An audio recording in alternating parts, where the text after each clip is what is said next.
Hello everyone, welcome to yet another installment of Layman's View. This is where we review a week that was. I'm Ntobeko Khuluse and this is podcast radio and stuff.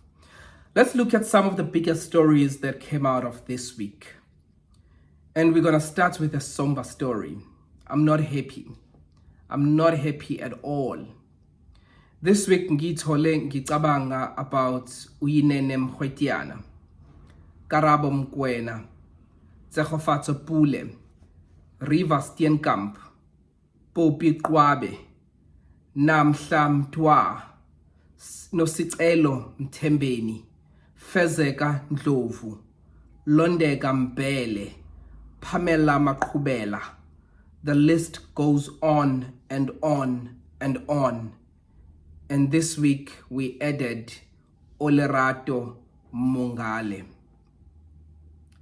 This is a list of women who have died at the hands of men. South African women that have been killed by South African men. That's why I'm not happy. I'm not happy. So that's, for me, has been the biggest story of the week, which is a sad story where another woman has been killed by men, South African men. Very, very sad. Watching this story develops from the day, I believe it was a Sunday, when we heard that Olerato has gone missing, to the afternoon when we found out that she's no more, she's been killed. And stories came out that this guy that picked her up came as if he wants to date her, and she alerted everyone that I'm going out with this person. I don't know him, but if I don't contact you within 2 hours, start looking for me. She did everything that she could do to protect herself. She communicated with those who were close to her to say, you know what, this is the person I'm going out with. I don't know him, but I want to get to know him. Just if I don't get back to you within 2 hours, start looking for me. And she didn't get back to those she had communicated with. And they started looking for her. And the case was opened. Police started looking for her. And we had the sad news that she's been found and she's no more. She's been killed. Another South African woman killed at the hands of South African men. Very, very sad. And from what we hear from the police, I heard the police spokesperson at Martin saying this is their modus operandi. So this is how they operate. They pretend as if they want to date these girls. They meet them at the malls, exchange numbers, pretend as if they want to date them, and then kill them. And I heard Atlenda Mate speaking, saying many people have come out saying they have been on dates with these men, and but they didn't kill them. You know, some of them wanted to rob them, but they didn't kill them. And now Atlenda Mate was saying, now as police, they're trying to see what was different with Olerato. Why was she killed? Why was she killed? I don't know. It really is becoming difficult to defend or to say it's not all men. Of course it's not all of us. Of course it's not all of us. But fact is, some of us are acting like animals, and it's become shameful. Like, it's, I don't know, I can't even explain what's happening with this GBV and femicide, but it has to come to an end. It really, really has to come to an end. It has to come to an end. We need to do better as men. We really need to do better. We can't be killing each other like this. We cannot be killing each other like this. We cannot be killing our women like this. It really, really is a sad state of affairs with what is happening in South Africa.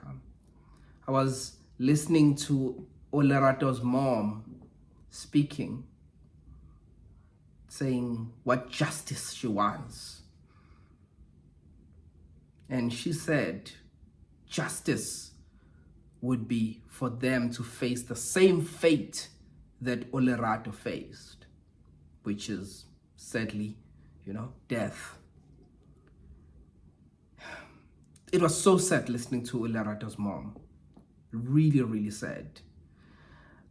And we had this, on Friday morning, yesterday morning, if you're watching this on a Saturday, we had that the police, they found one suspect, and when they found him, confronted him, announced that they are police, and he opened fire, and then police returned with fire as well, and he passed away.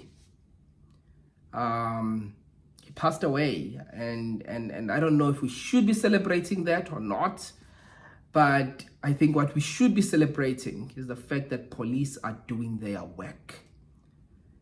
Yes, some are saying he should have faced the law, be taken to court so he can explain, we get to know the truth, because now he has passed, we don't know the truth. But if he was shooting at the police, I think it was fair for the police to return fire with fire. Because if they didn't, they were going to die. The police were going to be killed by criminals. So the police have to defend themselves. So for me, I would rather see a criminal die than see a police officer or police officers. So a lot of people celebrating General Mkhwanazi, KZN's police commissioner. Mkhwanazi, siyakuhlonipha, siyawubonga umsebenzi. Siyawubonga umsebenzi owenzayo.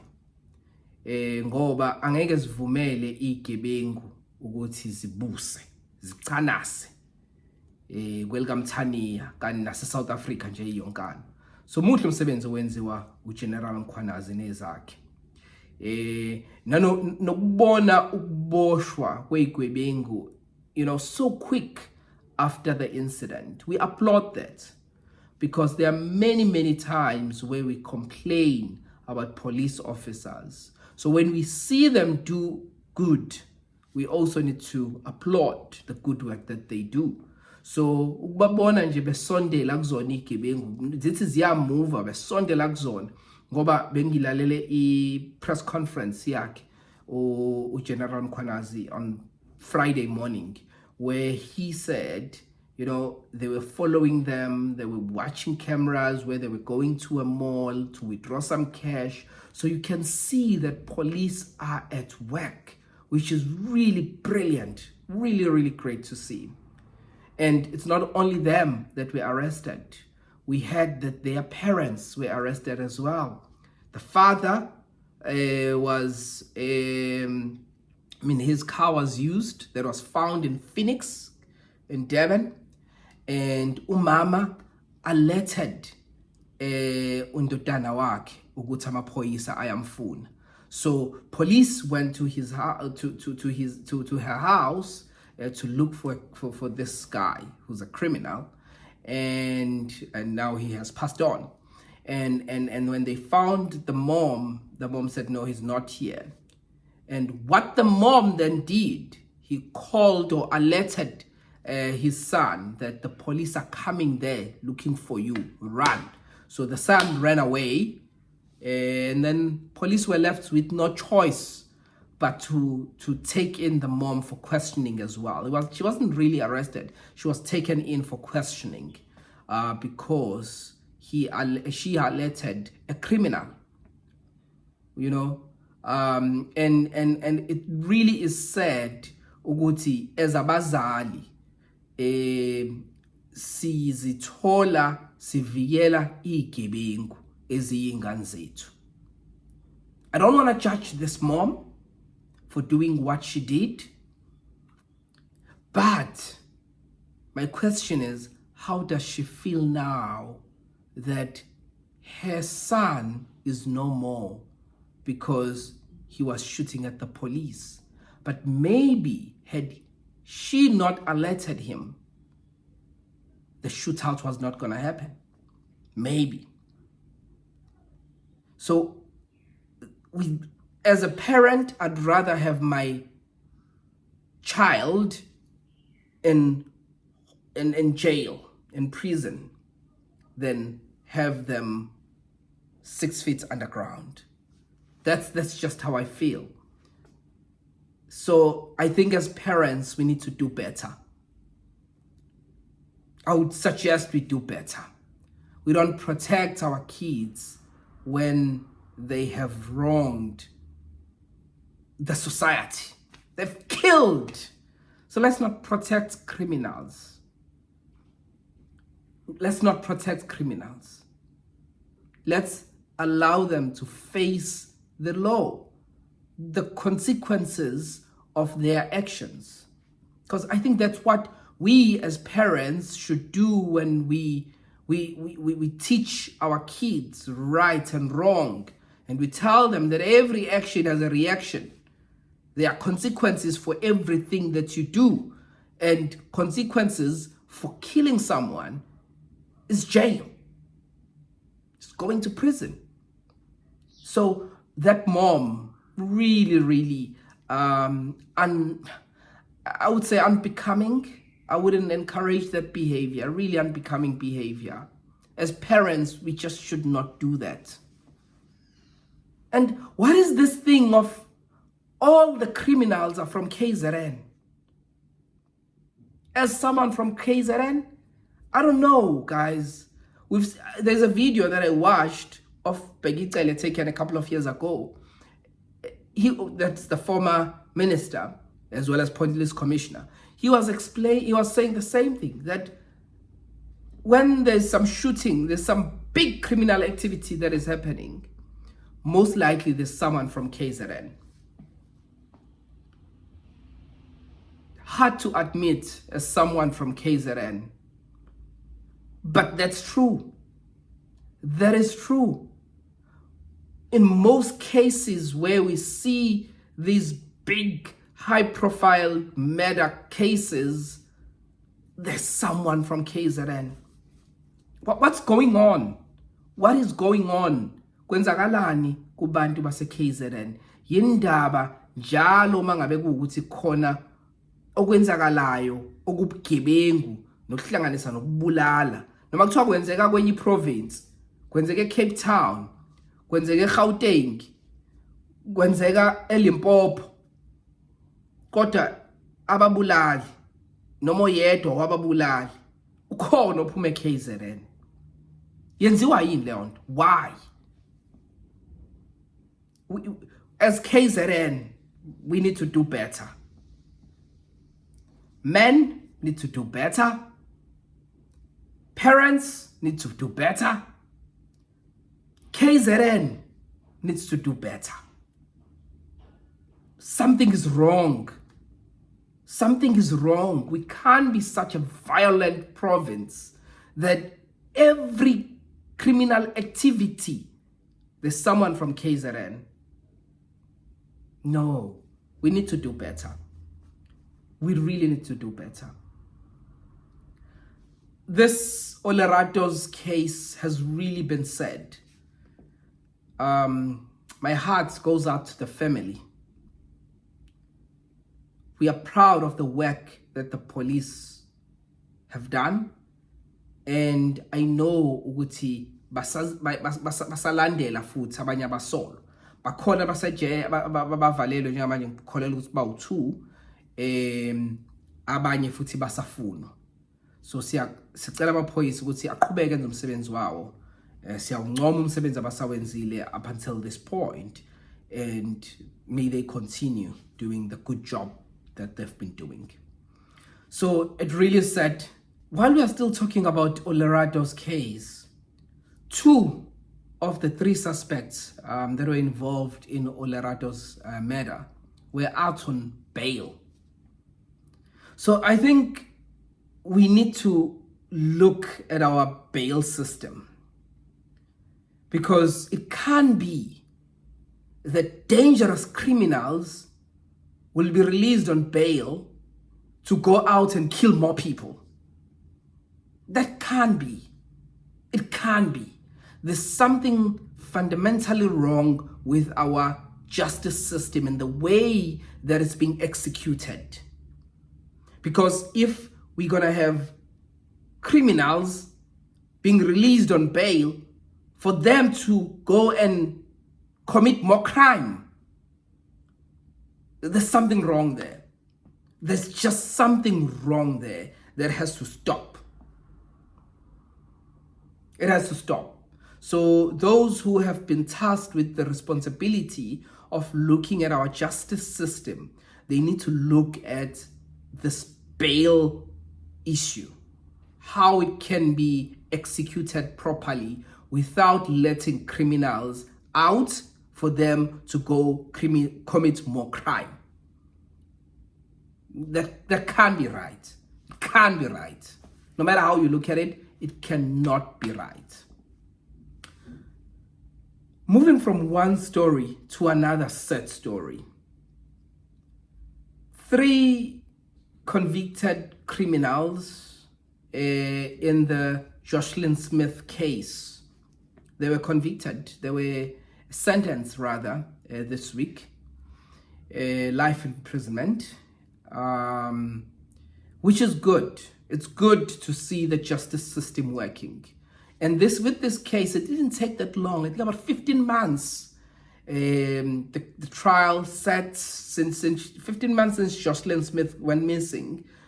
Police did their job, found the suspect, questioned them, case set, the case set in court, and now they've been found guilty, all in a space of just over a year, which in my view, and if you compare with other cases, I think it's been pretty fast.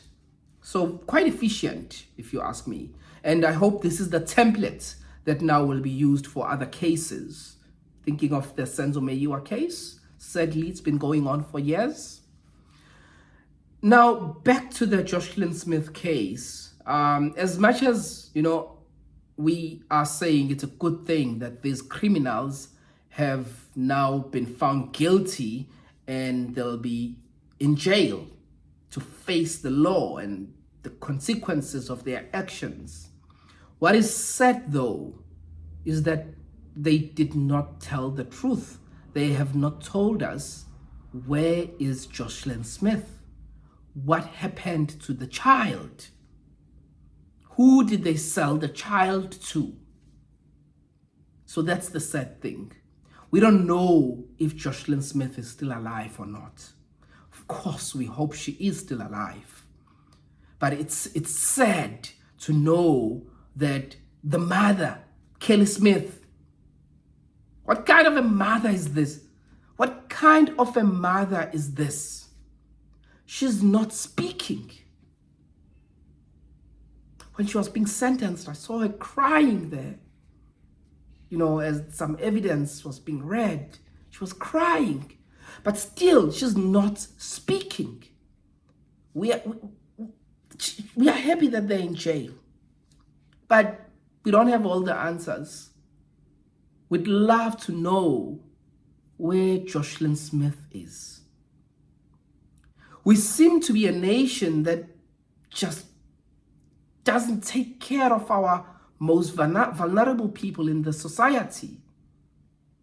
I'm saying this as a father of an 8-year-old girl, as a brother to a sister who's in high school, as a son to a mother who is in her 50s. They are all not safe.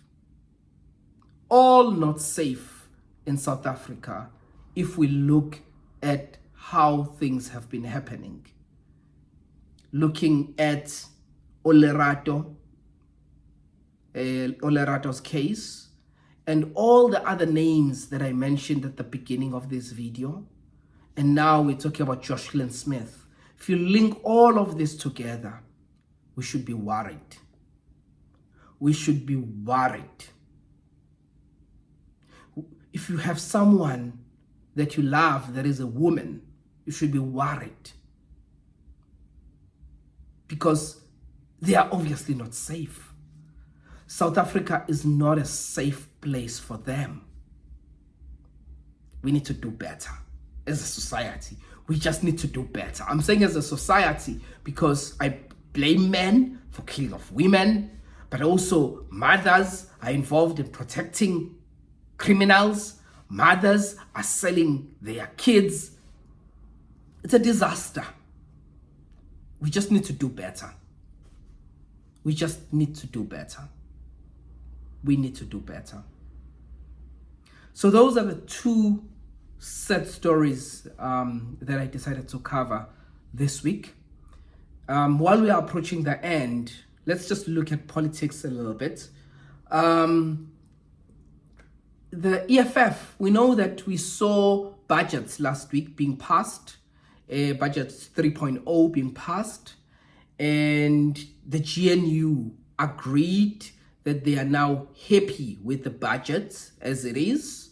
But we saw opposition political parties, which include the MK Party, ATM, EFF, saying they don't agree with the fuel levy. They had an issue with the fuel levy. In fact, I heard the MK Party saying fuel levy, or rather tax, came back as fuel levy, because if you touch fuel, which is something that affects everyone, those who drive and those who do not drive. Because if when you go petrol, then intengo yokudla impacteka as well, because we use petrol to deliver that food, but also transportation. I'm a taxi azonyuka. If you're using a car, putting petrol in your car will be more expensive. So MK Party was saying tax came back as fuel levy. But the EFF is the political party that has taken action against fuel levy. We saw the EFF taking this matter to court this week. So now the GNU has passed, and they probably have the majority to see it through, to see the entire budget process going through. Now the question is, will it pass the constitutional muster?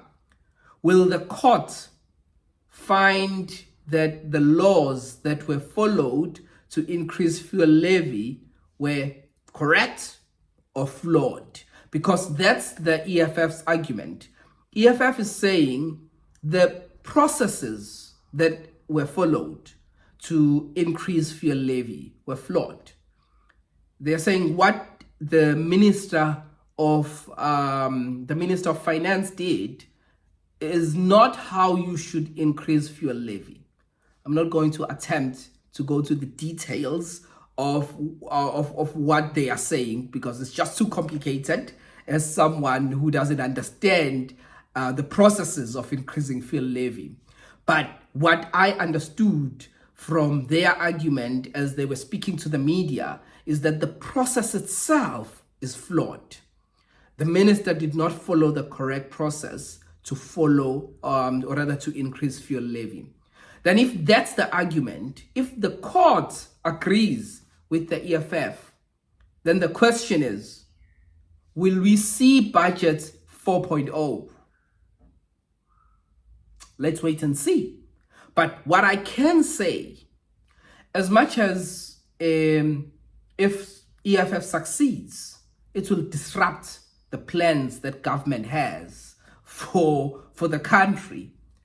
But maybe it will be good for us who are struggling to make ends meet. Maybe EFF is fighting for us. I don't know what you make of that. And all the stories that I've spoken about, from Olerato Mongale story to Joshlin Smith, those two set stories, and also the EFF. I don't know what you make of those stories, but I would love to know. And you can let me know by going into the comment section and sharing your thoughts and views on the stories that I've covered for you today. I'd love to know your thoughts, how you feel about everything that I've touched on today. But there are other stories that were dominating the media, from, Elon Musk, Starlink, that is still trending. And we heard that Elon Musk is now stepping down as the special employee in the Donald Trump cabinet. He was responsible for DOGE, that department that is making sure that government is efficient.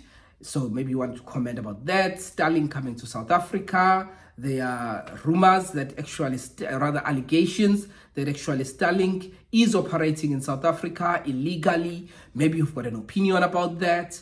Anything that stood out for you this week, please feel free to go into the comment section and share your thoughts and views. If you are still watching this video until this point, let me take this moment to thank you for watching the video until this point. And also, please remember to subscribe to this channel, which is absolutely free. While you are at it, please also like this video and share it with your friends, family, colleagues, everyone. Make sure that they do see this video. And also, once you really love our content, join as a member. If you join as a member, you contribute only R9.99 in making sure that this podcast continues to give you top tier content. I'm Ntobeko Khuluse. This is Podcast Radio and Stuff. Catch me tomorrow with my partner in crime, Dogozo Japa, as we have another amazing guest. You don't want to miss tomorrow's episode. Bye for now.